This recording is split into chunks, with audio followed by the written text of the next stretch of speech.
Good evening, and welcome to another episode of Mowing After Dark here on the College Football Mafia Network. I am, of course, your host, Moen, joined by my jubilant co host, Rockin' Rant. How are you doing this Insufferable is evening, my middle sir? name this week. Insufferable. Insufferable is his middle name. My middle name is whatever. Uh, I want to thank everybody for coming in here tonight. We're going to talk about these quarterfinal matchups and what we thought of the games. Uh, I'd love to say there were a lot of exciting games, but there was only really one exciting game. Um, There was two exciting games. One was crazy. well, yeah, yeah. Well, the Ohio State was an exciting half. There was a half that was exciting. Um, but we'll talk about that and all that good stuff. I want to thank everybody who's come on in here. Buckshot Kid says, "Oh hey, Moen, good to see you, Buckshot Kid." What's up, man? Evil Badger says, "Hi CFM, good to see you, Ryan. Appreciate it." Hello, Ryan. The Big Lubbock was first. Good to see you here. Taking want all the Texas Tech fans to still be hanging out. It was an amazing season. K Struthers 3860, good to see you. How's it going, College Football Mafia? Caden the Diesel Freak, he's in the same boat I am. Oh hey Rock. That's insufferable rock to you, Buckshot Kid. The other Gygax says, "Hi everyone." Indiana is going crazy in the portal right now. Shit, and I'm scared. I am scared. They're I'm definitely going to scared of town. Indiana. I never thought I would say that. Bob Swanger says, "Hi everyone. Good to see you, Bob." And we've got Evil Badger 72. Ryan Willie says, "I have a wait and see attitude on how good Colton Joseph will be." That's a transfer quarterback from Old Dominion. I think you got a good one there. From everything I've heard from people, that was their guy. They got their guys. So let's hope he stays healthy. There are a lot of schools, if you want to say, I don't mean this disrespectfully, higher on the pecking order in terms of, finishing off a better season kind of thing and maybe having spent more money, who Colton Joseph was definitely, maybe he wasn't their number one, but he wasn't their number 10 either. So I think it's really up to Luke Fickell to do with what I think Colton Joseph could definitely be. But if I was a Badger fan, I would be very optimistic about the potential that Colton Joseph has. Let's go ahead. Let me start this comment so I don't get lost. Let's go ahead. Thank you for the super chat, by the way, Ryan. I appreciate that. I wish you best of luck on Colton Joseph. I hope he stays healthy. I would just like to see a season where Wisconsin has a healthy quarterback for the entire season. Yeah, make sure there's some portal acquisitions on that line to back that up. So in case you even have strong offensive linemen returning, that you have backups should they go down. Absolutely. Let me see. I'm trying to find something for him here. There we go. Let's do some shenanigans. But our shenanigans are cheeky and fun. Yeah, I mean, his shenanigans are cruel and tragic. Speaking on Luke Fickell. Thanks for the super chat, Ryan. We appreciate that. And it's good to see you, sir. I hope you had a good New Year. Happy New Year. Happy New Year to everybody at Moan After Dark. Obviously, this is our first episode of the new year. And with that being said, I'm going to let you gloat. Go ahead and gloat. Oh, man, that was cathartic. It was unexpected. It was everything I could have possibly wanted because I didn't realize what the 22 years of misery and that hanging Fiesta Bowl moment had done. There are a lot of Miami fans who have Ohio State very high up on their rivals list. I had them lower because it just doesn't happen that often. But I think I might have underplayed how good it was going to feel to win that game. And just to see how dominant that offensive and defensive line were and what they were able to do. And I see some comments in the chat about the portal and where your teams are. I'd like to just give a note of consolation and consideration for everyone. If you watched that game and you saw Keontae Scott do a pick six and Jacoby Thomas make some crazy hits in the last interception, I'd like to remind everyone or inform everyone that Keontae Scott was number 715 in the portal rankings last year. Mo Toure, who's the one who knocked the crap out of the Texas A&M guy at the end on that goal line stand so hard he knocked himself out, was like 985. So you may not be thinking that your team is doing everything, and sometimes things go in slow motion for the top, but the evaluations downstream could become next year's stars, and it happens a lot. So I wouldn't be too stressed on day 2, where very few people have literally signed papers yet. But it was awesome, man. Like, I'm trying, Moen's my partner in crime here. He's partly responsible for me getting the opportunity to gloat. I mean, I will do a little bit, because the other thing I will say was the opportunity to, as a Miami fan, to do this, which is to beat 4 rivals in one season, and all your opponents are in hell. But I don't know, man. I props to Moen. He took it well. There's definitely some fans I know on the Ohio State side who did not. I feel extremely comfortable and happy, but not overconfident about the Fiesta Bowl. But Moen, I'd love to get your take on the game. I know some people probably got it on Friday, but not everybody was able to catch up to the episode. How are you feeling? How do you consider the state of the Ohio State fan base, as much as you can speak for it broadly? Speaking for it broadly, that's difficult to do. It's such a huge fan base. But Right. there are the people who are Chicken Little, that the world is ending, the sky is falling, Fire Ryan Day. There are a lot of people like me who are still, hey, we won a national title last year. That's still, in all due respect to Miami, that 2003 game's still going to hang over your head if you don't close this out. Absolutely. It will hang a little bit further away from the consciousness, because the main reason why it is hanging, besides the obvious of a 6th national championship, is the journey that happened after. Ohio State used that as a momentum builder to go into a trajectory for 20 years, and Miami, somehow or another, either related or just coincidental, went into 20 years of being basically just average. Never super bad. Maybe 1 or 2 years of pretty bad, and some years of decent, but it was pretty average. I think it's that this is already cleared. Like, doing those 2 games has at least put you on the thought of, all right, you're not going to have, the conversation of back or not back is a different thing.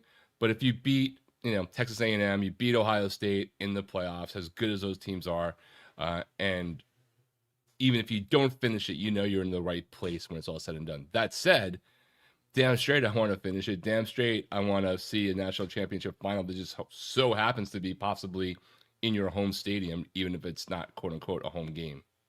Right. For those who weren't aware, it is played in Hard Rock Stadium in Miami, Florida this year. Just the weird way. It's just the bidding. Like, they bid for it and they got that one, and just the weird way, like when the LA Rams suddenly managed to get the first Super Bowl in the SoFi Stadium. It's one of those weird things, but yeah, I was a little disappointed. I'm not gonna lie. I would have liked to have gone back-to-back national championships, but it's hard. Again, Ohio State didn't show up prepared. I didn't like the play calling. They did make adjustments in the first half to the play calling, so we did score 2 touchdowns in the second half, but like, that pick 6 killed us. It just absolutely killed us. How much money do you think Keontae Scott made off of that in the draft? Probably a lot.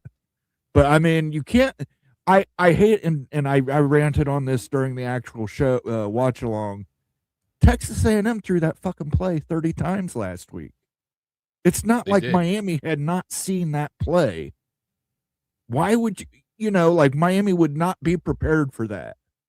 Even if you don't intercept it. Miami on that play. Yeah. That's what they were trying to, that's what Ohio State was trying to do, is they saw that Miami didn't necessarily adjust super well to it last week in the minimal yardages that they got. So I'm sure that's what Ryan Day was thinking of. Let's go to that, but they definitely prepared for it.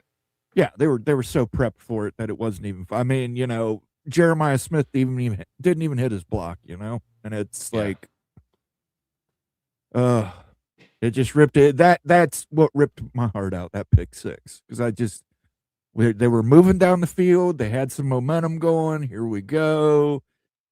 Pick 6 returned like 65 yards, and it's like, And, they couldn't respond. They could not respond to it.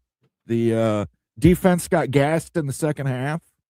And it's not their fault. They can't play defense for 55 minutes, Yeah, the time of possession was definitely, especially in that first half, in favor of Yeah. Miami. Yeah. So they were gassed. And then the second half, offense came back, was able to score. But by the time they were able to even tighten it up to within 3 points, the defense was completely kind of puffed out. And it is what it is. I mean, like I said in the show, I can't be too upset. We won a national championship last year. We still have 9 national championships. We beat Michigan this year, which was high on our priority list.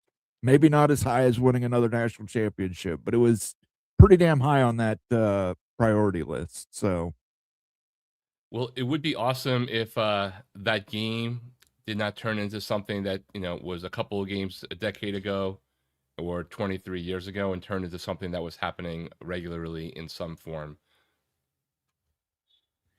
definitely. But I mean, let's talk about that game. There's really is there anything else you want to touch on from that game? I mean, defensive line for Miami was outstanding. Yeah, I mean, look, the defense totally brought it, and if you had any doubts about the hype about Ruben Bain and Messador, but also those interior linemen, I think those are allayed. And Keontae Scott's a legend. He was already kind of legend level for a 1-year transfer. He's a defensive equivalent of Cam Ward without the hype about it, in terms of just somebody who came for a year and makes an ongoing impact that will be remembered forever. So that's really all to say about it, and definitely get into the other games and take it from there. All right. Yeah, we're going to talk about the other games. Texas Tech versus Oregon. Indiana Hoosiers, the powerhouse Indiana Hoosiers against the middling Alabama Crimson Tide. That was a holy shit one, right? that was up there. And then that Ole Miss Georgia game. That's an all-time classic game. That has to hit the next day as an all-time classic game. Absolutely. Back and It was the forth. college football is drunk of 2025 in a game, right? Like, it was that fourth quarter was bonkers. Yeah. That and the quarterback is absolutely insane. Some of the plays he made. If he can continue to make plays like that, Ole Miss might be a serious contender for national championship. Now, let me ask you a question, Rock. Do you feel relief or regret that you're not going to be playing Georgia? I'm sort of neutral about it, because I can make my argument would be that I think that Georgia's got better players, a better roster overall, and I think Ole Miss's scheme is a little bit more dangerous for what Miami's good at. I also think Trinidad Chambliss is great, but he also played the best game of his career that game. Very hard to imagine him topping it. And though I don't want to take away from Trinidad Chambliss, because I think he's pretty damn impressive, and that game was epic and will be remembered forever. Fortunately, Miami has played some running quarterbacks this season. No one who's necessarily as good as he performed in that game. Very few people have performed that well in a big game in college football history, to be honest. Taking a team on his back like that. But I'm not super stressed about the game, but I don't think it's remotely a gimme. I think that it's fair. I think the Vegas line right now is, 3.5 or so? And it will come down to the lines, The weakest unit in the Final Four for any team is Ole Miss's defense. That's the weakest overall unit, but it doesn't mean that offense can't wreak havoc and wind up holding up a trophy in Miami in 2 weeks. And are you completely sold on Carson Beck? Do you think I'm Carson totally Beck? fine with Carson Beck. Okay. I think people are missing it completely. Okay. He's doing exactly what they needed him to do in that game. Some of those third down completions, I could give a shit if he throws for 300 yards. I watched a quarterback throw for 400 and 500 yards last year, and we didn't make the playoffs. I will take mistake-free Carson Beck, and I think he's going to have a more statistically exciting game against Ole Miss, just because the defense allows it. But for people just be concerned about the yardage versus thinking about those third down conversions on those final drives, the placement of some of those balls, playing mistake-free football. I'm not freaking worried about Carson Beck. And any worries I had were taken out when the guy who had surgery on his right shoulder last year ran for a first down and literally as a quarterback has stuck his shoulder into a defender and bowled him over and got just enough for a first down. So I'm not worried. I don't really care what anybody else says. I think if you're not paying attention to how that game was played and what was done, and you're just focused on whether he did 250 yards or not, then like we're just not having the same interpretation of what he did. All right. We're going to get the comments here. I want to remind everybody you can drop a comment in the comment section. We'll read it. We try to get to as many comments as we possibly can here on Mowing After Dark. Let us know what you thought of the Cotton Bowl, Fiesta Bowl. Well, you haven't thought of the Fiesta Bowl yet, but past bowl games, the upcoming bowl games, should be a good time. What are your plans for the game? Are you just going to just try and hunker down and isolate yourself like you did with the Ohio State game, or are you going to probably do that? I mean, you never know. Plans could change on that front. I kind of think having others around might be more exciting, but yeah, I'm of course hopeful that Miami will win, and then I'll be having to really think about plans for, what would happen for the national championship game if they make it. I'm so pissed at Michigan right now. We're sitting on our hands in the portal right now.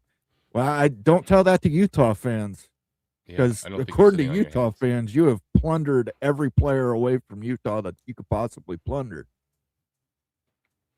Yeah, I wouldn't be. I mean, if I'm any fan of any fan base, other than I'd be worried if I was Auburn.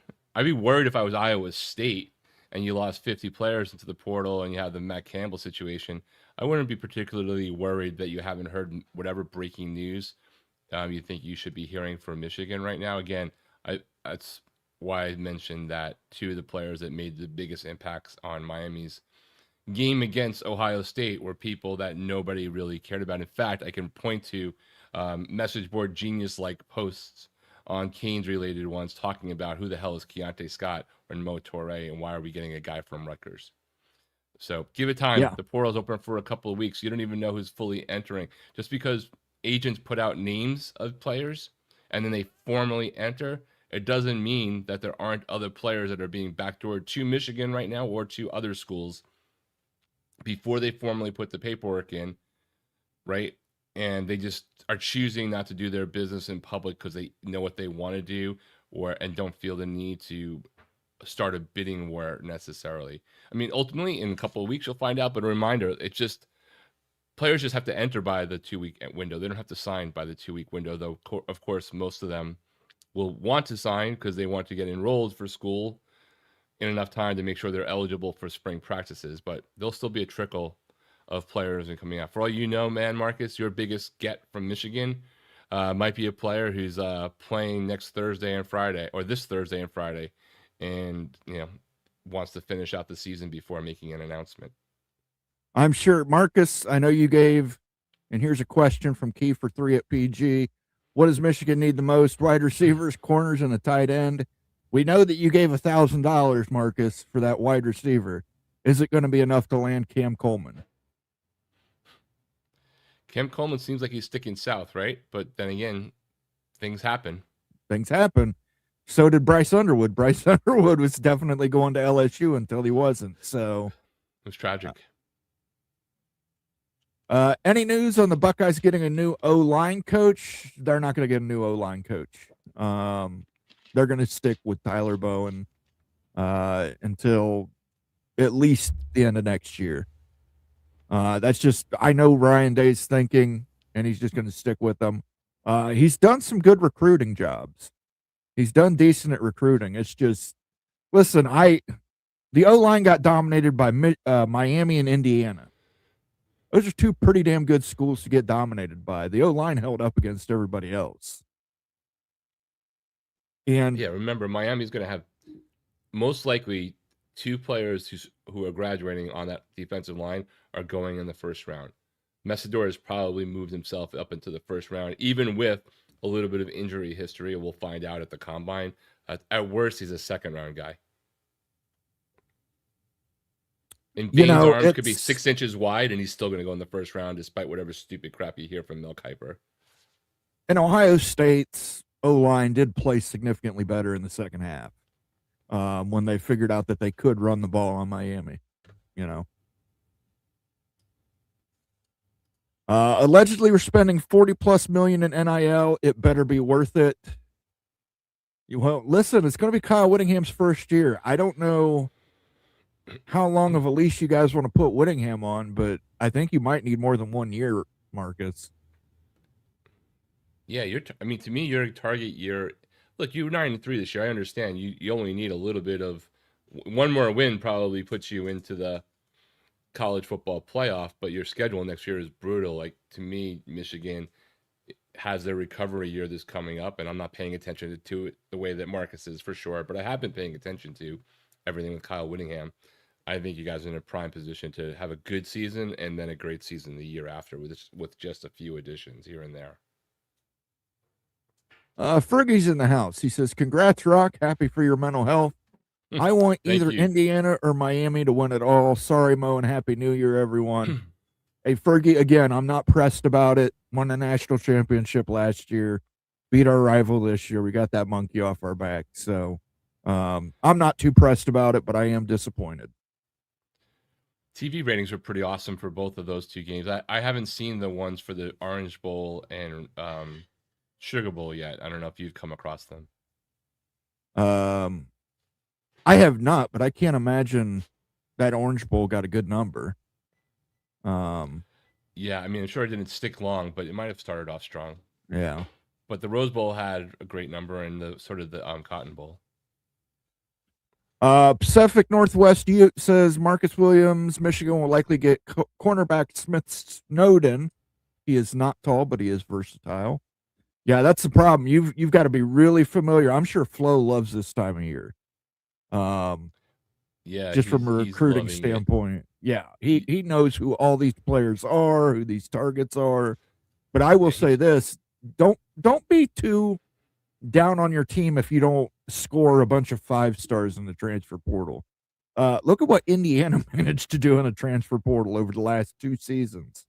It's about evaluating talent, not necessarily just spending for the biggest name. Absolutely. Fit matters, right? One man's trash can be another one's treasure. Yeah, I was talking to Greg Flugar about it the other day. Coy Perich, the kid from Minnesota who had an outstanding All-American level freshman season, went way down this year. Maybe a change of scenery will do him some good, and he will be able to, rumors are him landing in Miami, as a matter of fact, joining his former defensive coordinator. We'll see if that's the case. Yeah, Greg and my friends who do We Live for Saturdays have me a little bit nervous about Coy Perch in terms of what happened his second year. But we'll see what happens if that winds up being something that actually happens. Well, we know the kid can ball. Yep. The kid can go out there and play. He didn't play up to his potential this year, whether it was a scheme issue with the new defensive coordinator or some other reason he just didn't have his head in the games. Who knows? Matt Schnuck is in the house. Good to see you, Matt. He says it's refreshing that it's the first semifinals with no Alabama, Georgia, Clemson, or Ohio State. I believe that is good for the sport. Yeah, really, outside of Oregon, maybe. I think a lot of people were kind of favoring Oregon. I know they weren't favored in that game, but a lot of people were picking Oregon in that game against Texas Tech. It's almost like all of these are kind of surprises. Yeah, but will it even matter, Moen, or have we already awarded the hypothetical national championship to Notre Dame? Well, we have. That happened earlier this offseason. If people haven't been paying attention, Notre Dame would beat every one of these teams by 40 points. They brought that stage out like 3 times. Yes, that was kind of funny. It was hysterical. Yeah. Somebody needs to do like a time-lapse speed meme version of that, for something. Stage out. I'll use it as a GIF forever. Penalty flag. Stage back. God, that game was just it refused to die. Refused to die. It was amazing because we started off the quarterfinals, right, with a game where essentially the refs lost their penalty flags, and I was fine with it. There was a couple here or there, but it was late. To that game where the refs were super present, right? In every single way, especially towards the end. You could have ordered Domino's and gotten a pizza delivered by the time that last 2 minutes wrapped up. Did the Ole Miss game finally end? Fucking refs suck, according to Fergie. According to me, I love the refs. Did a great job. Kept Georgia out. Maybe zebras. Very true, Bulldog. Out of all 4 schools remaining, what fan base would be the most obnoxious if they win? I think the Duck fans. Yeah, I'm going to say it. I think it would be the Miami fans. It'd be 6th national championship. It'll be pretty obnoxious. I think Duck fans would be obnoxious, to be clear. I think it would be depending upon your point of view. But I think it would be. I think the thing that would happen, though, if an ACC team, and I am only saying ACC because Big 12 is out, wins the national championship, it'll be grating to a lot of people because it will mess with the Big 10 SEC narrative, and they'll just start trolling back with one team doing it. I don't think if Indiana wins that they will have that same thing. I think Ole Miss will have sympathy despite being an SEC school for overcoming the bullshit that they've had to endure as a team, which I have a lot of respect for how they've handled their business. But yeah, I think depending upon your point of view, Oregon, but Oregon will be new money kind of thing, right? Some Miami fans will at least go back to having it, but there'll be some obnoxious ones for sure. Yeah, I think Indiana and Ole Miss have been down for so long. I don't think either one of their fan bases will be super. Now, the Ole Miss fans are really going to give it to Lane Kiffin, but I mean, oh yeah, I'm it'll down be for popcorn that. time. Yeah, I'm down for that. I even mentioned this in our group chat. I was like, I'm not an SEC guy, but if Ole Miss won it all, just to one final middle finger to Lane Kiffin, I might be for it. I might be for it just to see the chaos unfold. Speaking of which, let me ask you a question. I know you don't want to get ahead of Ole Miss, but assuming you guys do beat Ole Miss, who do you want to face in that game? Who would you rather face, I should say? Oregon or I Indiana? don't know. That's a tough one. Indiana is impressive, and Oregon, I think we have a week of having to listen to the whole Oregon versus their old coach kind of crap, which can get tiring. I don't know. I'd probably rather face Oregon because I'm just going to assume that Indiana is the better team since they already beat Oregon in Oregon. Yep, very true. Hard to get a win in Autzen, and they pulled it off. Clint Moses says, I'm pulling for Miami. It's fueled by my hate for the Big 12. There you go. We'll take every fan we can get. Sean says, I think Miami is winning it all. Sean is hopefully a very smart man. I don't know if that's a good sign. You thought Texas Tech was really going to come out there and show off, and that didn't happen, Sean. This would be the 3rd national championship Miami wins on its home field. I saw one of them on the home field at the Orange Bowl. That would be the one with Larry Coker's first season.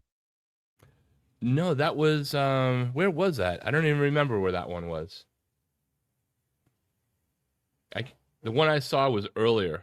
So actually, I guess I saw 2. Then that's actually correct. I don't remember. I can't remember where the 2001 one was, but I've seen 3 in person overall. One was definitely at the Orange Bowl. One was definitely at the Sugar Bowl. I can't remember.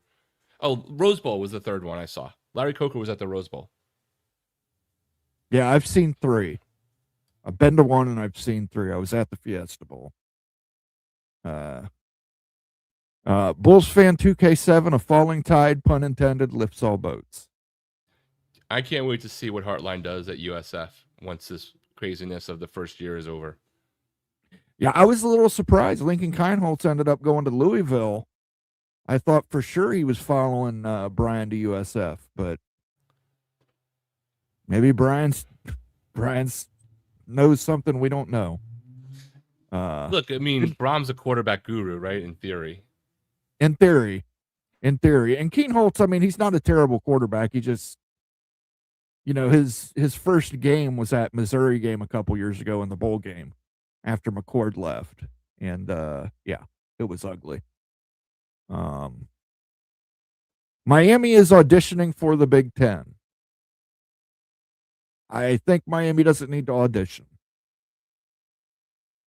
But that's just me. Do you think Miami has to audition on the field to make it into the Big No, Ten? I mean, look, I think it's certainly what I do think is that possibly when you're in a stronger position, you can negotiate a stronger deal at the time, right? If it's all said and done. But ultimately, I don't think anybody in conference realignment is doing anything over a 1 year situation. Now, hopefully, of course, that will be a longer term for me as a Miami fan, a longer term situation. But I'm hoping when all of this silliness ends, that everyone already makes that move whenever it happens. But I don't assume anything.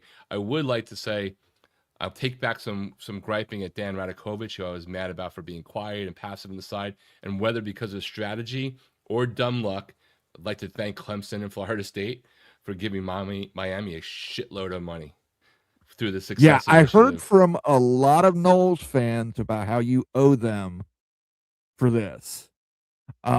So that fan base still is going to be a sore on your ass because they could do it, but like, you know what? Like, the call's coming from inside your house. Why is DJ Lagway visiting you? I couldn't even be. I don't like. I have friends now from FSU, both in family, because I have family members who are attending the school and through doing this. But as a pure rival, the fact that DJ Lagway is visiting Florida State just blows my mind. Because I wouldn't want DJ Wrongway driving my damn car on an Uber. DJ wrong way. That's a good one. Sean says Morton shit the bed. Okay, let's talk about it. Texas Tech 4 seed, Oregon 5 seed. Texas Tech's defense is elite level. Elite, but they couldn't hold up to incompetent offensive play that long. Their offense was awful. I feel that game, by the way. I understand that. I've been there on the reverse side. Cam Ward says hi from the other side of the line of scrimmage last year. You guys were strong enough to get into the playoff. But that was the game that was the most disappointing to me, Mon, because I was really excited. I thought that was going to be a great matchup. A lot of mirrors to me in terms of both of them are top 10 offenses, top 10 defenses, both total and scoring, and the game just never materialized. And there was those moments you thought that Texas Tech could pull it out and get back in the game. It just never happened. Yeah. And we've had Ohio State lose some people in the portal, but we'll get some people back. What did you think overall of Dante Moore's play for Oregon? Because, I mean, it seemed up and down, 6 and 7 at times throughout that game. Sometimes he looked really good, and sometimes he would do something where you would just scratch your head. Yeah, I think inconsistent's the right word. I think when we talk about Dante Moore, we still have to talk about what he could be and might probably be at some point with development.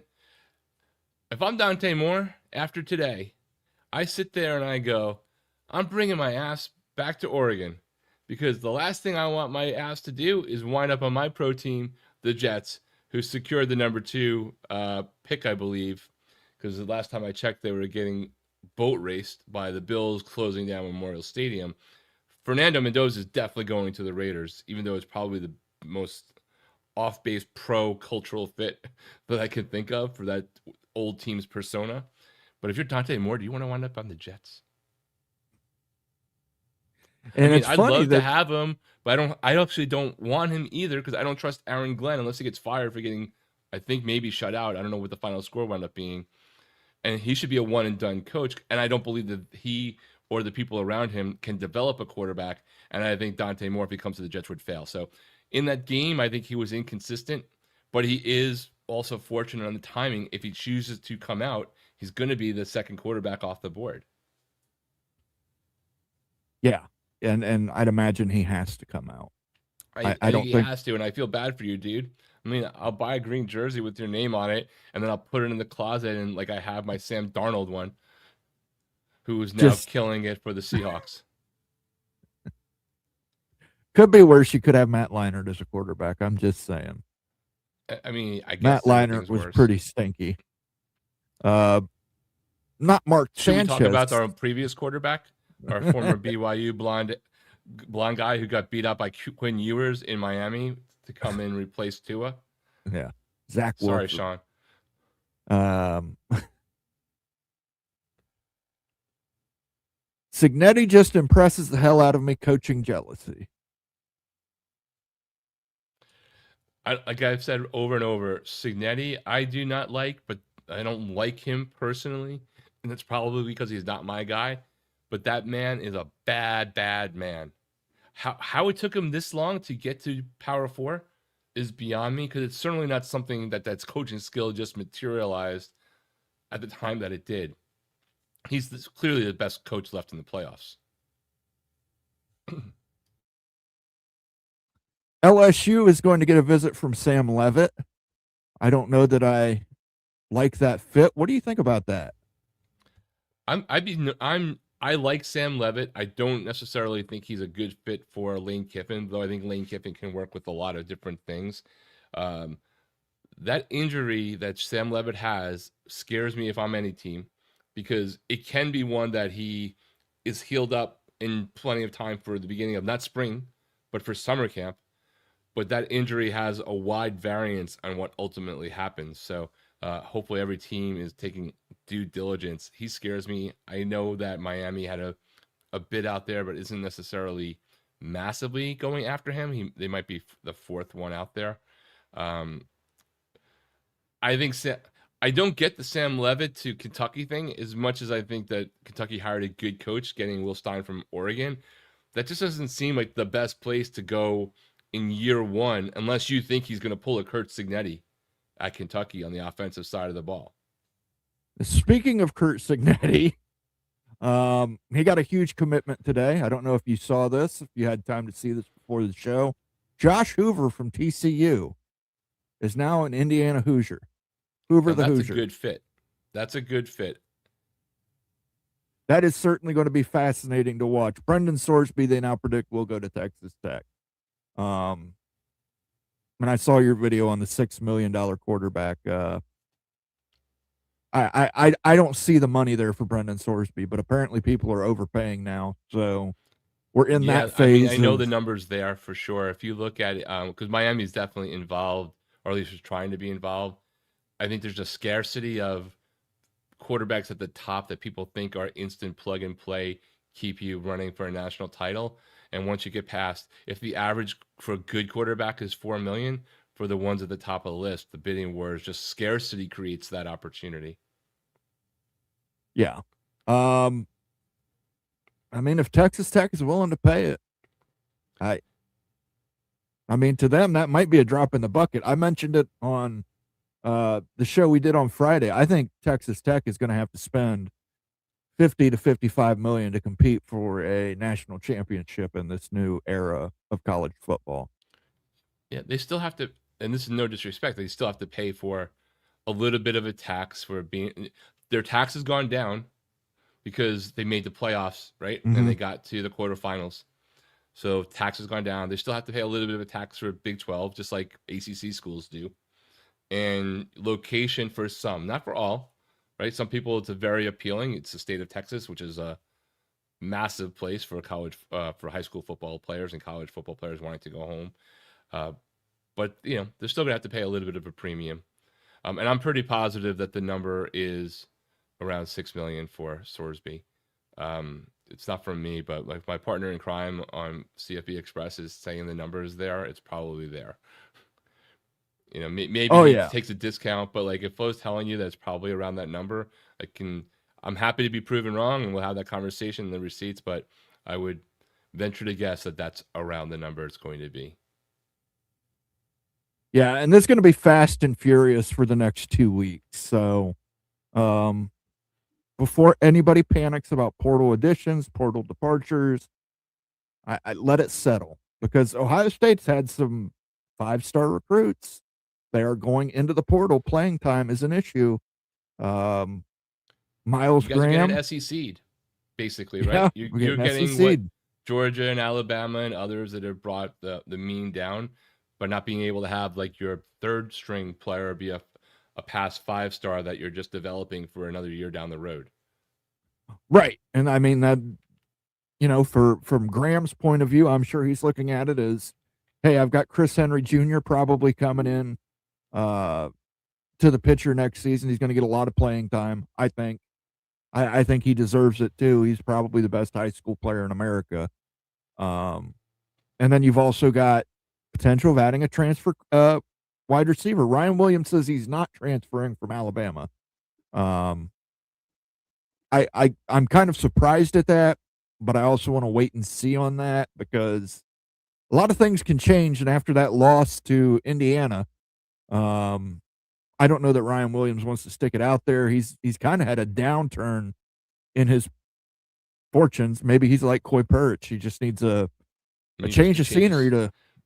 Or maybe he waits to see whether Ty Simpson goes pro or not, or whether Ty Simpson leaves or not. Maybe his preferred quarterback is not Ty Simpson. I find the portal is fascinating to me because I think we all follow college football pretty well. But at a certain point, you have to go. I understand the Iowa State situation, right? Matt Campbell leaves. He was a magnet for that. 50 players is still a lot, but we've seen other ones as big. When you get to a school like Florida or Florida State that I just happen to pay more attention to for the obvious reasons, and you get into in the 20s, 25 players leaving, I don't even know how to look at it, right? Because how much of that is the new coach in Florida wanting a different culture and people don't fit, but they're still talented, right? Versus somebody who was a 4 or 5 star in the past that is a bust that's leaving. And that, if you haven't really seen them play because they're only 1 or 2 years into their career, like, I don't know. Like, is Florida making a lot of mistakes, pushing too many people out? Is Auburn an exodus because they don't like the new head coach? Like, we can speculate every way, but we won't really know until we get a little bit further down the road. For all I know, all the FSU guys who are leaving, with a few exceptions, are people that, and a lot of their fans and Norvell are happy to leave. And again, and some of these are just money, guys. It's just you have as much more money as you might have, even if your program is spending a bunch. When people think they have an opportunity, Miami has a defensive line guy they were very high on, a true freshman, got 100 snaps this year. He's in the portal because somebody probably told him he can make more money somewhere else and guaranteeing a starting spot. He's not getting guaranteed a starting spot on Miami. Okay. Speaking of Indiana and the treasures that continue to fall in Kurt Cignetti's lap, what did you think of the Indiana-Alabama Rose Bowl? I mean, I Googled it and it said ass kicking. Yeah, I don't want to jinx Indiana, so I'm not going to root for Indiana. I'll root for Oregon. That way Indiana will win, and then I'll root for whoever plays Indiana in the national title game. I would like to see Indiana win just because it just strikes me. Changer. Yeah, it just strikes me funny that, like, and for people who are non-Big Ten people or new additions to the Big Ten who don't understand it, Indiana's been down for so long. Century. Indiana's been down since like the 6th day. They go back that far for how long they've been down. And just to see Indiana not only win a Big Ten championship for their first time since World War II, but to win a national championship when they've never competed for one, like ever, would be very interesting. I also think it would be funny for Oregon, who has spent all this money over the last 20 years chasing that national championship, to basically lose their chance at a national championship due to Indiana, who just has a bunch of 3 and 2-star, 3-star players that they picked from the portal. They don't have all these 4 and 5-star recruits. Yeah, look, if Miami were to lose to Ole Miss this week, I would absolutely be pulling for Indiana, right? Even though I don't like Cignetti as a demeanor, I respect the living crap out of him as a coach, and he's the definition of a coach, right? You take 3-star talent, you get 5-star execution out of them. You put people in the right position. So if people don't think that coaching matters, yes, having Jimmys and Joes definitely helps for sure. But sometimes, Sahir West over at JMU was a 0-star, is going to definitely be going and getting a ton of money as an edge somewhere else, right? Because somebody identified, in that case, Chesney, somebody who was underrated, overlooked. Cignetti's done that. Now you give him the ability to recruit and attract talent with money, I mean, the Indiana Reign is unlikely to be going away anytime soon, regardless of whether they win the Natty this year or not. Sean says Texas Tech is worried he's going to LSU. Levitt is visiting Tech tomorrow. Quarterback situation not looking good for Tech at quarterback. Yeah, like I said, On Three is predicting that Brendan Sorsby will be the next quarterback at Texas Tech University. Yep. I'm also, all of those stuff is what people say and speculate, right? And it probably will be the case. It's been sort of the chalk before the portal even opened. Girlfriend on scholarship there. But I'm also old enough to remember everybody predicting a 5-star edge to go to Miami. He got recruited last week in a recruiting announcement, and he went to Ohio State. I'm 6 days old.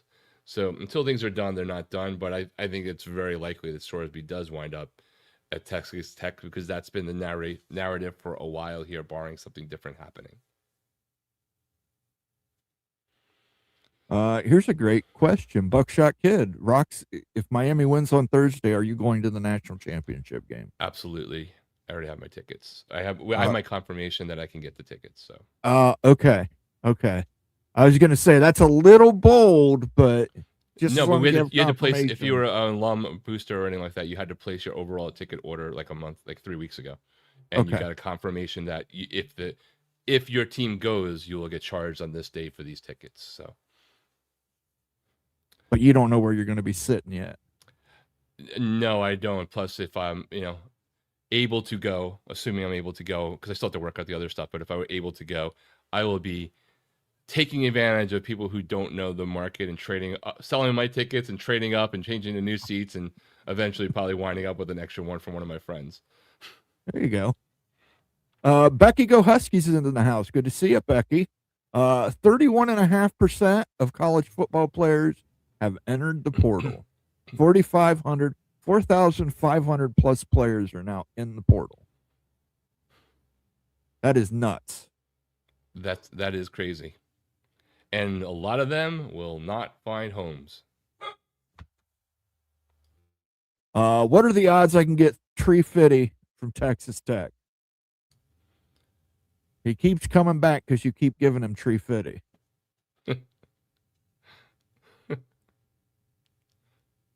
Do you think that if Miami wins the national championship, will the Big Ten prioritize adding Miami to the Big Ten when conference realignment starts? Kai, they already do. I mentioned this in my members only video a couple weeks ago. Everybody I talked to, Miami's at the top of the list. Obviously behind Notre Dame. Obviously behind North Carolina and Virginia, which we believe are going SEC. Miami's at the top of that list for the Big Ten. New market, AAU status, they already have it. The U Health system intrigues a lot of people, especially their genome research. So I think Miami's in a good position to, if the Big Ten expands, I think Miami's right there, if not the very top, right behind Notre Dame. So I know that Greg, I didn't get to stick around because he was talking about other things, but I know Mr. Flugar was doing a Holy Smokes Theater episode before we got on that I saw that had the North Carolina, Miami, and Notre Dame logos on the stage, but I didn't catch what he brought up. Yeah, it's probably the stuff that's happening at North Carolina behind the scenes. Marcus Williams says, I want Indiana to win. I want them to win too, Marcus. Let's not jinx them. DraftKings provided that. It's insane how many are in the portal. Are we going to start taking prop bets on who goes where?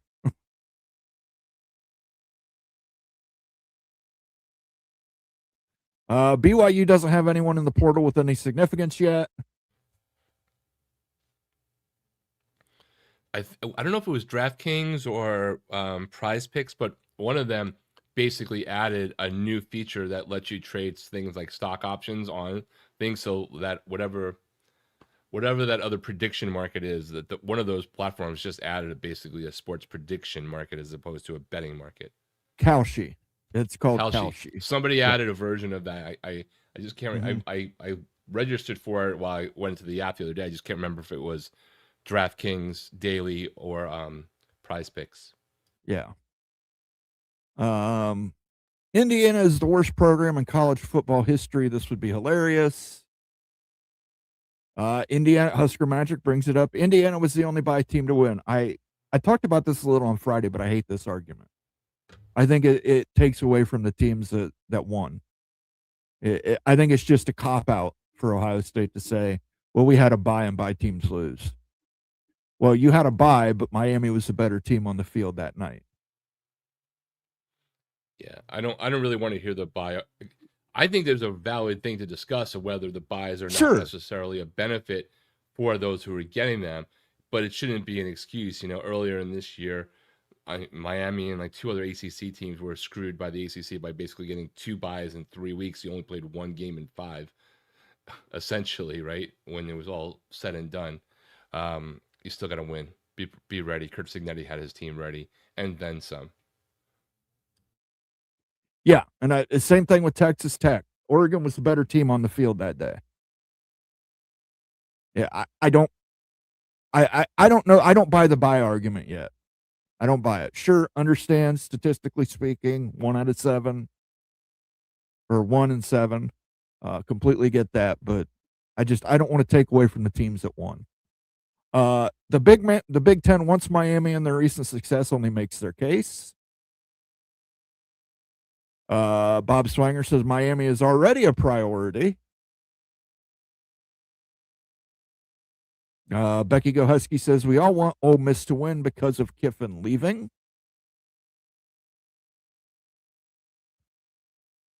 Now here's an interesting one. Jose says Miami is going for blue blood status with 6 natty in 4 different decades. Do you think that Miami is a blue blood if they win? Since there's no official definition, I think it depends upon which one you want to do. If you want to do the NHL definition where it's the original 6 and that's all it is forever, great. If you're doing a looser one beyond the 7 or 8 and you're going to 10 to 12, then I think you can make an argument that 6 national championships in a sport that's had 125 years. If you're in the top 4 or 5 or 6 teams in terms of titles at the end of the day, whatever that number is, I think you can make an argument that in a revised history of it, fine. But if you're talking about the original version of that, I think it's I don't think they've been around long enough. They haven't been around long enough. You know what I mean? Yeah. And here's the thing: I just don't care.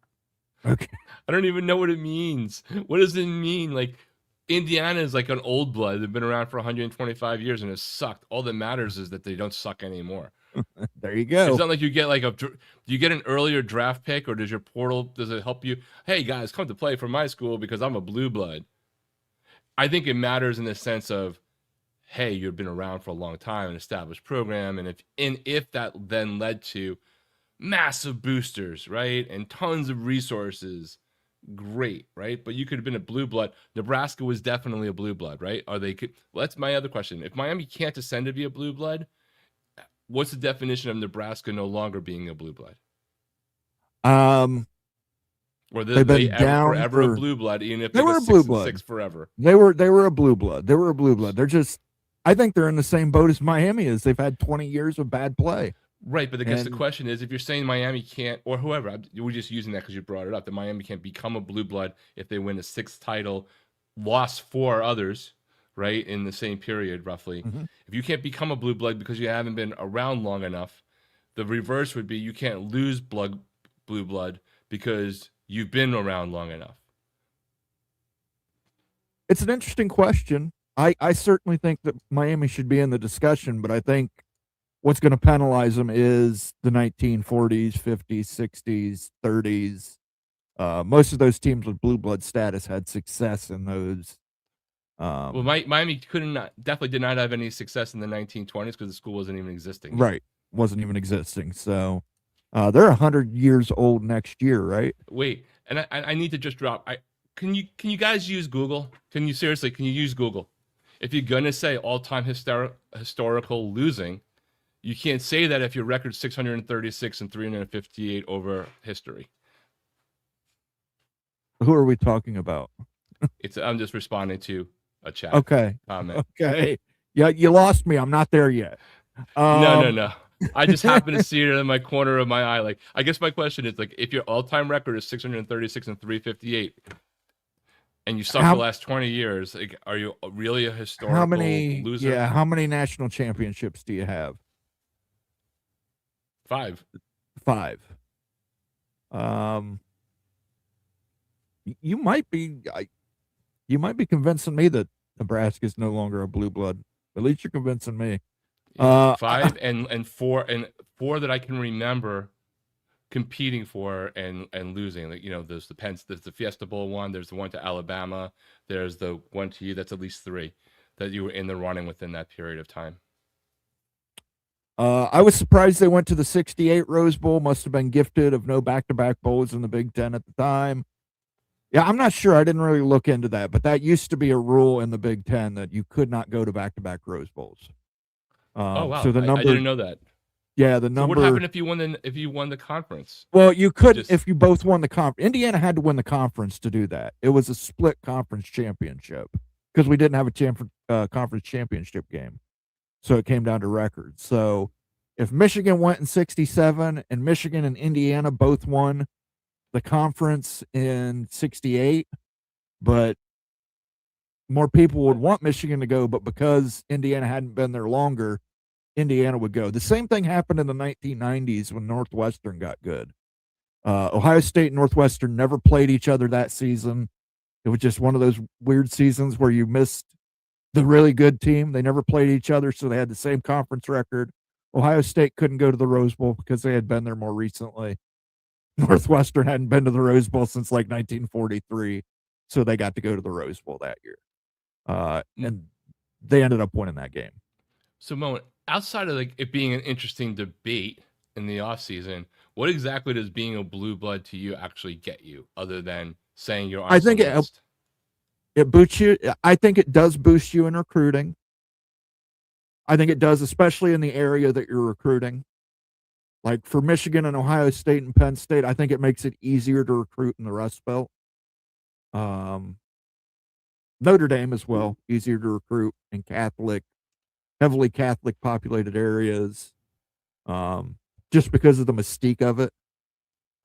You see it all the time. They'll say he grew up in the shadows of Ohio Stadium, or he grew up in the shadows of Beaver Stadium, or, grew up in the shadows of the big house. And now he's back to play his college football for the University of Michigan. I think it helps in recruiting.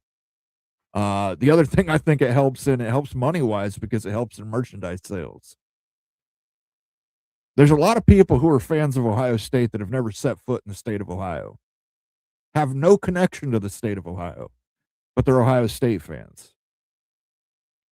So I think it does boost your national brand recognition. Yeah, I think it's interesting conversation. I'm not like triggered by being on or not. I really don't care.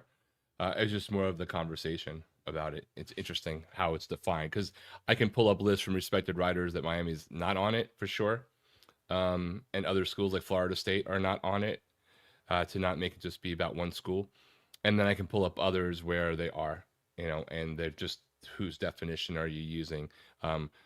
We don't have executive orders deciding what are blue bloods or not, but I think that the most traditional version, I don't think that they would be considered in that one. The pettiest thing Ole Miss can do is win a national championship. Absolutely. It would be epic. And then Lane Kiffin never wins one. And plus, you got to think that this whole coaching nightmare with assistants, and now it's just Charlie Weiss staying around for the offense, is because Lane Kiffin didn't believe in his old team's ability to win more than just the first opening game against Tulane, right? And so he never thought he was going to have to worry, because God forbid that Pete Golding win against a team that he couldn't beat himself. That's how much arrogance is there. Wisconsin won back-to-back in 99 and 2000, but was it a split conference championship, Ryan? Because if it's split, that's where I think that you can go. You can go back-to-back. I shouldn't have said you can't go back-to-back. You can go back-to-back, but you can't go back-to-back if there's a split conference championship. It goes to whoever hasn't been there the longest. So isn't this the last year with the playoff, and with the way they rotate the quarterfinals and the bowls in general? But isn't this the last year that, let's say that next year the playoff doesn't change and they're still swapping the bowls around for the quarterfinal and semifinals, the New Year's Six, that they won't defer to any Big Ten related things to the Rose Bowl going forward?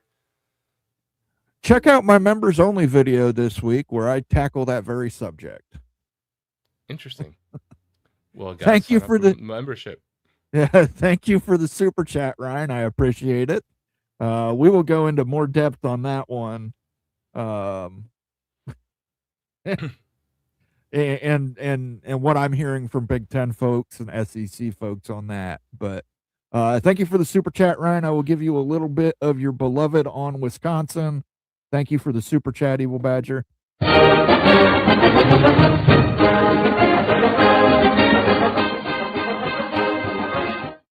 Appreciate that super chat. Yeah, it used to be if it was a split conference championship, and there was even one time in the 1970s where it came down to athletic directors voting to determine who went to the Rose Bowl. And Ohio State got one more vote than Michigan, and it's been constant contention since then.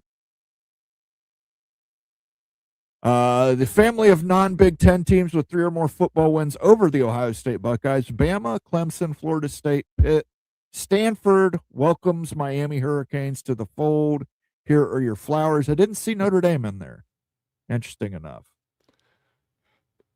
Hypothetically, though, they should be. Well, they haven't beat Ohio State since FDR was president, but hey guys, 12 of our best are at Penn State already. This is tough. Yeah, the quarterback just transferred there, Rocco Beck. He pretty much plundered that program, but yeah, I don't know if there's anything Iowa State can do. What can Iowa State do? They just don't have the resources to compete against a Penn State. Yeah, it's brutal. And look, Matt Campbell just pulled off wonders there. I don't know what the answer is, to be honest, for Iowa State. I don't know if Curt Cignetti. I mean, Curt Cignetti's going to be the beacon for a lot of programs for the next right. And maybe years. There are more Curt Cignettis out there. Yeah, but it's also very possible he's the unicorn. True.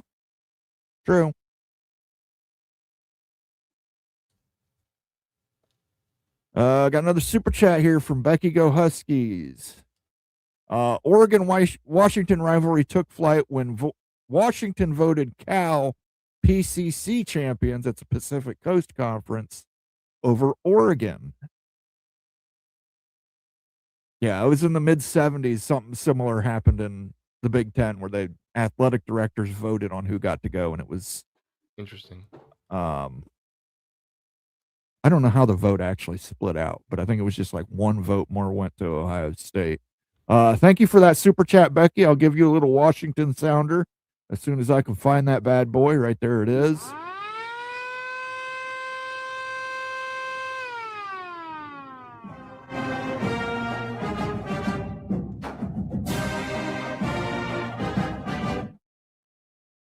We got a lot of comments. We're getting backed up here. I'm going to jump around to more members things here.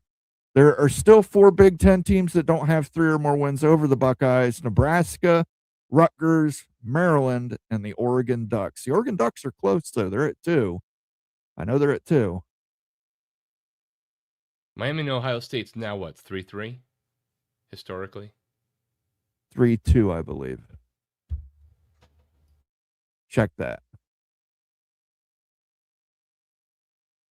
Bob, it's a year early, but it was a rebuild in 27, but this feels like a reset. Again, this is a point of hope for people, Curt Cignetti. What he did for Indiana, it's just about getting that right coach. I mean, Matt Campbell, the reason Iowa State's been successful for so long in that Big 12 conference is because of Matt Campbell. It's 3-3, except for you guys technically vacated one, so it's 3-2. Okay. I don't. It doesn't count to me. I think it's one we vacated due to Tattoo Gate. Yeah, something stupid, which means to me it's 3-3. Okay.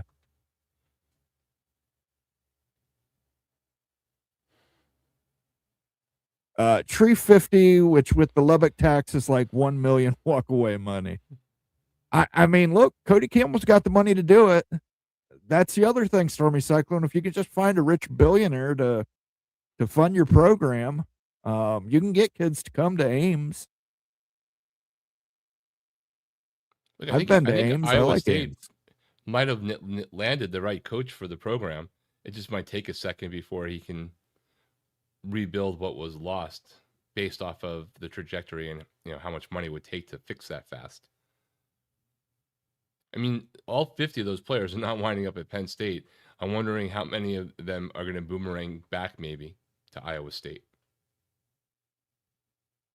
Marcus Williams says Greg basically said that if the Big 12 pulls the trigger on third-party money, private equity, and UNC doesn't do the same with the ACC, it's a sign they're preparing to make the jump to the SEC. Yeah, I don't know that you're getting any private equity deals out of the ACC. If you want unanimity, I don't think you're getting it out of the Big 12 or the ACC. I mean, you could possibly see, I guess, UNC doing a Utah type deal, right? Of their own. Yeah, you could do your own private equity. You could do that. Totally up to you. Well, not up to you. If you're a state institution, you got to make sure you're not violating any state laws, and you got to remain a 501c. The way Utah did it, and you can explain it better, there was a way that they were able to do it where they remained a nonprofit entity.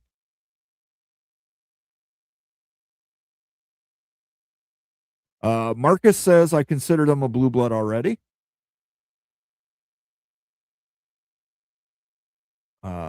Dave's here says no. BYU football says there's no such thing as blue blood status. When there is, you can not like it, you can disagree with it, but you can't say there aren't college football blue bloods. It's like saying there's no NFL blue bloods. Like Green Bay Packers are an NFL blue blood. Dallas Cowboys are an NFL blue blood. Are they? I The think they Giants are. The Giants, They've been around. yeah. The Giants are the whatever they are, Commanders. The Commanders, yeah. But Nebraska had 100 years of winning before that. Miami's had 30 good years. Well, Rock brought it up. Nebraska's been around since 1896, I believe. And the University of Miami was founded in, I believe, 1926, correct? Yeah, 25. 25. 25. Okay. The Blue Bloods average has to be 700.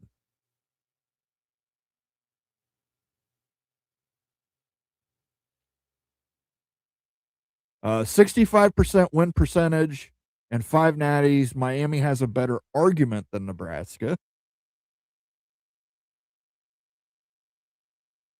Yeah, Nebraska turning into a basketball and women's volleyball school, at least they're good at something. Yeah, they have to tell their fans not to storm the court anymore for women's volleyball. I think the sport's better if Nebraska were good.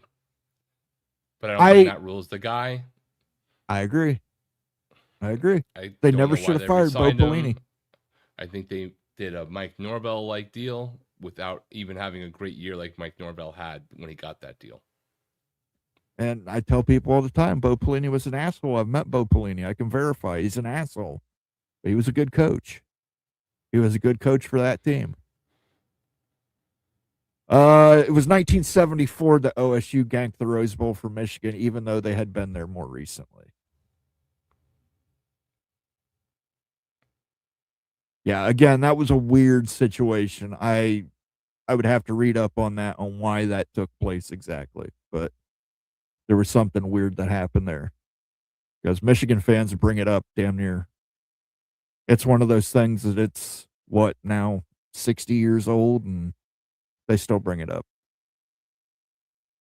The 700 thing is absurd. It means Texas can lose their blue blood status. Texas goes 9-3 again next year and drop below 700, so they're not blue blood.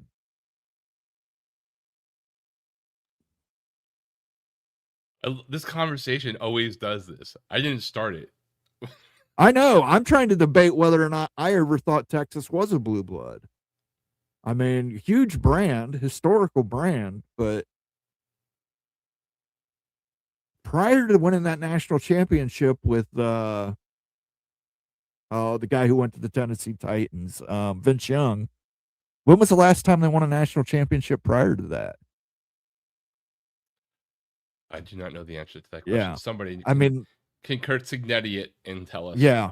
I was going to say Ohio State, they went 1968 to 2002 before they won their next national championship, or 1969. It depends on how you claim national championships, Becky says Texas has 4, 63, 69, 70, and 2005. See, I don't think I consider Texas a blue blood.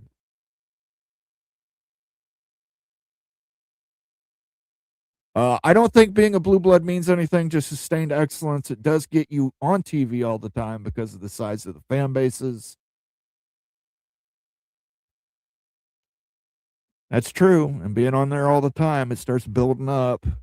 I hate how there's only one round of home games. Good news for you, Marcus Williams. I think you're probably going to get a 16-game playoff or 16-team playoff starting next season. So shouldn't have to worry about that for too much longer. Well, that's assuming they don't do a stupid 16-game playoff, right? Well, that's true. They could do double by stupidity. I don't think they're going to do that.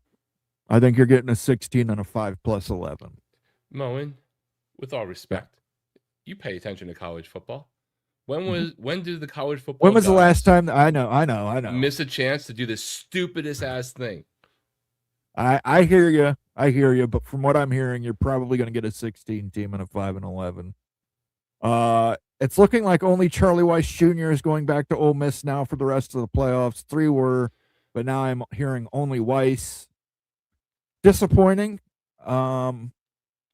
Predictable. Lane. Look, Lane's going to be very well loved by LSU fans and nobody else. All of the goodwill he built up over the last year or two by being relatively amusing has completely dissipated. He'll still be interesting. People will still pay attention. But yeah, if he liked being the lovable troll, he lost that in the last 8 weeks.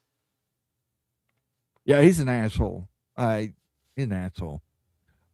Blue blood back in the 1970s, having won more than 5 natties across more than 3 different decades. Now Gen Z tries to say the Brontosaurus never existed, and it was the Brachiosaurus. I thought it was the Apatosaurus. Maybe I'm wrong here, but hey, I'm a Gen Xer, and for me, it was the Brontosaurus never existed. It was the Apatosaurus with a wrong skull on it.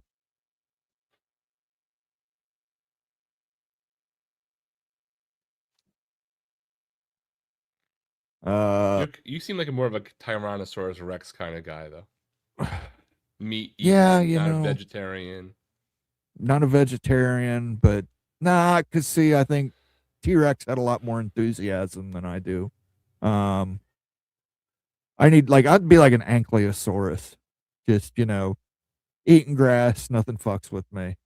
Leave me alone, I'll leave you alone. You look like a Stegosaurus kind of guy. Got some triangles on my back. You just don't see them. That's why I have blue screen. Yeah. Spiky tail. Lots of teams have 2 wins over the Buck. Very few have 3 or more unless they played them a lot.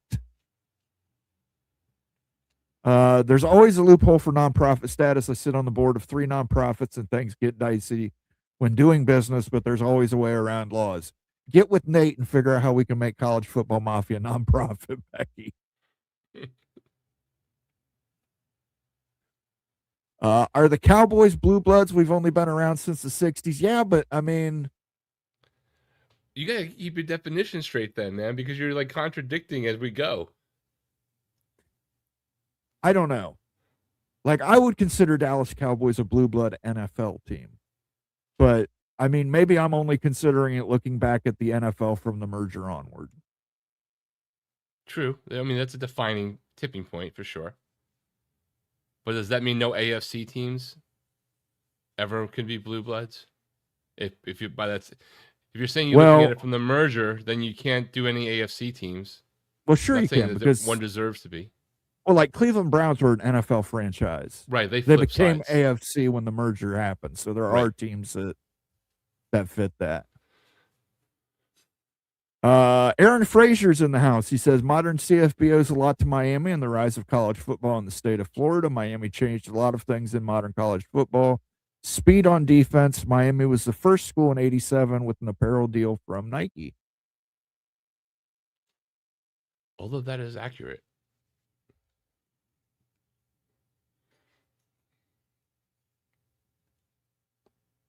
Are we really debating blue bloods? Because Texas has like 3 national titles. See, now Becky, I think, agrees with me.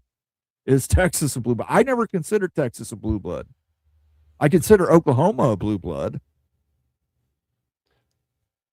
Well, does that mean they get a participation trophy vicariously by being linked to Oklahoma to become a blue blood? I don't know. The Cowboys are the most highly valued sport franchise in the world at $10.1 billion, so that plus 5 Super Bowl wins probably makes them a blue blood. Yeah, the 3 in the 90s, I know there was that space that one year the 49ers won, but those 3 in the 90s, that was probably as close as you would get to a dynasty until the Patriots.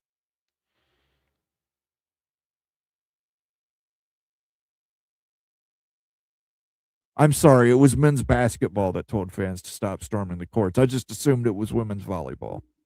I know I read it somewhere. I read something about stop storming the court. Sean says Nebraska needs to get back to Nebraska football, just like Wisconsin needs to go back to Wisconsin football. We've talked about that several times on the show. I think that's one thing I agree with Sean on. Absolutely.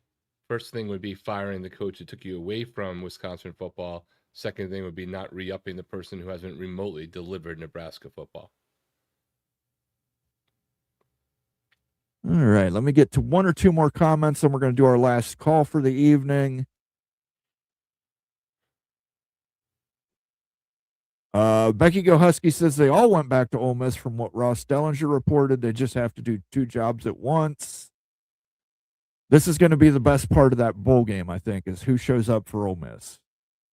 Do they just have coaches missing from skyboxes, or what's going on? I would encourage Lane Kiffin to keep mixing things up with the coaching staff. I don't think it'll be a problem whatsoever.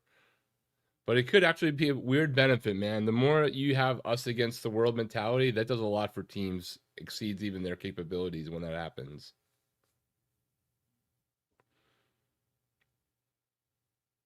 Frosty Mug 3123. Good to see you, Frosty Mug. One thing is clear: there isn't a difference between the G5 and the SEC when they play the Power 3 conferences, Big 10, ACC, Big 12, except the G5 might have more Power 3 wins over the past few years. Yeah, SEC bowl record is not looking good. So does it matter? Does it just mean more? Because last year it meant a lot when the ACC sucked, right? And everybody was dunking on them, regardless of portal and everything like that. This year, the SEC sucks in bowl season and playoffs, and potentially being eliminated again before the finals, depending upon Miami, Ole Miss. But now now bowl season is irrelevant, despite the fact that the TV ratings are up. Which one is it, SEC? I'd like to know. I don't mean everybody, but like the broad narrative. When I was coming up, the LSU Ole Miss game was the rivalry Magnolia Bowl, but it's going to be heated as hell now. LSU goes to Tennessee and Ole Miss. That's going to be fun.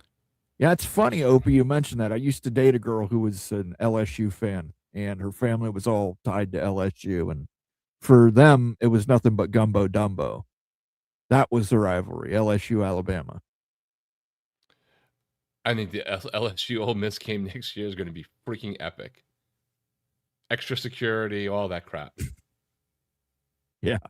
No hot yoga for you that week. Kiffin was not expecting them to win without him. I agree with that. I think he thought they would shrivel up and die. SEC sucked last year also, 1-5 against the Big Ten. Again, Frosty Mug. I'm going to talk a little bit about this on my members only video this week. You should check it out. You can find it interesting. Michael Smith says ACC is currently 7-6 over SEC, 289 to 263 points scoring. So there you go. Hypothetically, that seems like ACC beat SEC. No, hypothetically, SEC is undefeated. You knew this. Oh, that's right. I forgot. I got my numbers mixed up. Sorry, Greg Sankey. Before we do our last call, I want to get a score prediction from you. Give me the score of Oregon versus Indiana, and then a score of Ole Miss versus Miami. I think Indiana is going to win that game against Oregon. I'm calling 30-24 on that game. Okay. And Miami versus Ole Miss, 27-21 Miami. Okay. I am going to go ahead and do 31-24 for the Ole Miss Miami game in favor of Ole Miss. I know. Keep going. But listen, that quarterback, that quarterback is so dynamic. I mean, I don't know how, like, if Georgia's defense couldn't handle him, I just don't know how Miami's defense is going to handle him. Miami's defense is better than Georgia's defense.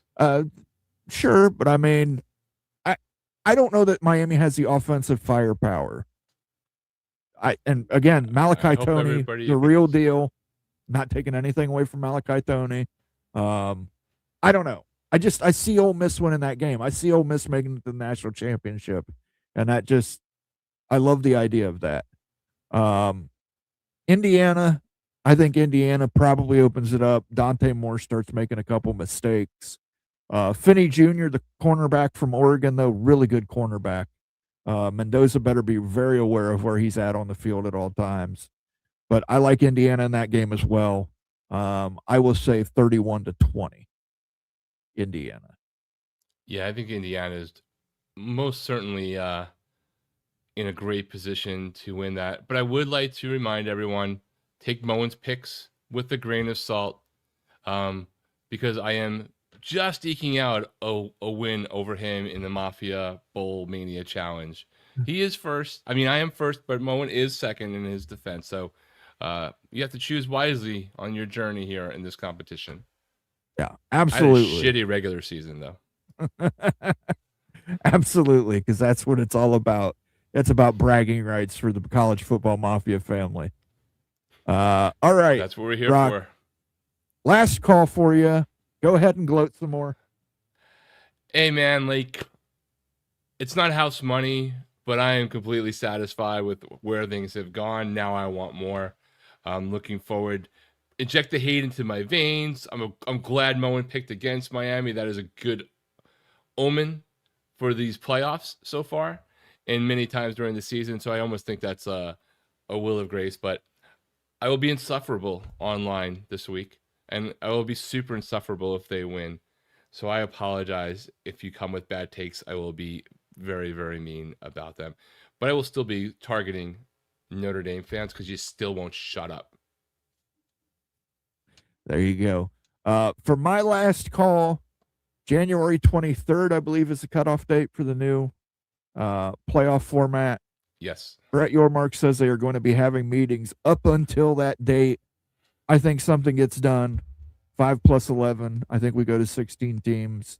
I think there are no AQs other than the 5 conference championships, obviously. No AQs. But I think the Big Ten, I think that's a transactional agreement. And you'll have to check out my members-only video for Moan Confidential this week. We'll be talking about that, about the Big Ten, the SEC bowl games. So something that should be very interesting, and I hope you enjoy it if you're a member. For myself, for Rock and Rain, I want to thank everybody for joining. I know we had stiff competition this week, but we had good engagement, and I appreciate that every week. So we will catch you guys next Sunday. Until then, stick around Tuesday. Nate will have a show on Tuesday. Wednesday, we will have the take. We'll be returning from hiatus, and then we will see you again for the Big Freaking Friday show on Friday. So keep an eye on our schedule. Sometimes news breaks and we pop up. That could certainly happen this week with all the portal and everything that's going on. Right. So, and definitely check out Rock on his other channel, CFB Express, CFBXPRESS at YouTube. You just did a video with you not too Just Yeah, released the other day, didn't it? Yeah, there was a new members video. I know a new general video on CFB Mafia about Utes' latest rankings. He did the ACC one, so that's I guess the third of the 4 conferences. I think the Big Ten is still left to go. So check that out as well. We also talked about another video. I don't know when it's coming. That talked about the bowl ratings, and definitely over on CFB Express, Flo is going to be doing I think another portal video tomorrow. And trust me, Flo knows what he's talking about on this stuff. So. Read between the tea leaves if you watch any of those videos on things that are happening in the portal. Absolutely. For myself, for Rock, we will catch you guys next week. Have a good week. Good luck to all the teams in the playoffs, especially the ones I want to win. And we will catch you guys next week. Take it easy.